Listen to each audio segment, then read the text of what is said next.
Oscar watched the same view that Tabby had admired a day earlier. There was a majesty to it that rivaled the one seen from Horace's house during the first Audiobook. He and Tabby sat on Mironelk's balcony after a day so peculiar that he had spent most of it wondering again whether he was dead by checking his fur for tire marks. Despite Mironelk's explanation and clever riddles, it did not alter the fact that Tabby had seen him being run over. Because he ought to be badly squashed, yet was not, it seemed that being dead merely led to a different perspective, albeit a flatter one. Sun was setting in a brilliant wash of red that reminded him of burst head, and air was fragranced with a tired warmth of past day. He glanced at Tabby, who was talking with Mironelk while sipping a mug of hot fin. She had not stopped talking the entire evening, as though making up for lost time. Mironelk indulged her with a smile, and he suspected that Tabby's need for venting had something to do with her mother. He regretted throwing a vase at her, and wondered whether leaving flowers in it would have been a nice gesture. Although initially irritated by Tabby's invitation to visit the cat, he had relented when learning that she brewed excellent hot fin. After a sip from his mug of the stuff, he peered over the balustrade at the mass of palace rising from a sea of palms. In the distance, a graceful curve of rock and sand met a purple sea beneath retreating sun. Above, strips of auburn cloud stretched across a sky peppered with slow-moving balloons, some of which were silhouetted against a birthing moon so large that it could have won awards for being massive.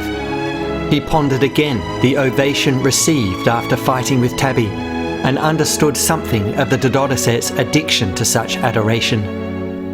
Having enjoyed theatrical role-playing during Catacombs training, and despite its unsuccessful implementation during previous books, the same efforts here would presumably be seen as genius.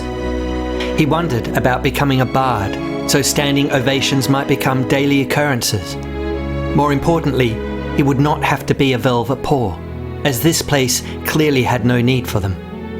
After 4 books of solid, unrelenting adversity, he could retire in this one and become the celebrated poet of Bizarra instead. He could want for nothing more. And so he began. I walk upon this strange-shaped earth, beneath the turning light, and wonder here to what extent my own light might burn bright. After books of trial and adversity, I now find time to breathe, and if this world will have me stay, I might keep both my brand new ears. Don't you, Oscar? He had not heard her question. Mironelk was talking about Geest. Remember her? The poet who wrote that book we were looking for in the vault. Not really. Don't be silly. Of course you do. You must, considering you wanted to eat it. He said nothing, concerned her enthusiasm would precipitate more velvet paw-related things. A sudden urge to retire and become a bard overwhelmed, and he looked around for a telephone. Having not attempted to ring the catacombs earlier seemed ridiculous. They had telephones here. He had seen one on a desk. I need to make a telephone call, he said, leaving the balcony. Thank you for the hot fin. What? Now? Oscar, wait! He was already at the door. I should have made one ages ago, he said, but I was distracted by standing ovations and goats. But you can't just ring someone, said Tabby, hurrying after him. Wait, stop, Oscar! Without bothering to say goodbye, he left Mironelk's apartment and hurried along a hallway similar to the one his avant-garde theatre had premiered in. When he came across animals arranging flowers in a vase, he asked if there was a telephone nearby. I need to make a telephone call, do you? One asked. Oscar gritted his teeth, having forgotten how fragile hope becomes when faced with idiocy. No, actually. I need to strangle a goat. Oh, and you need to telephone it first, is that it?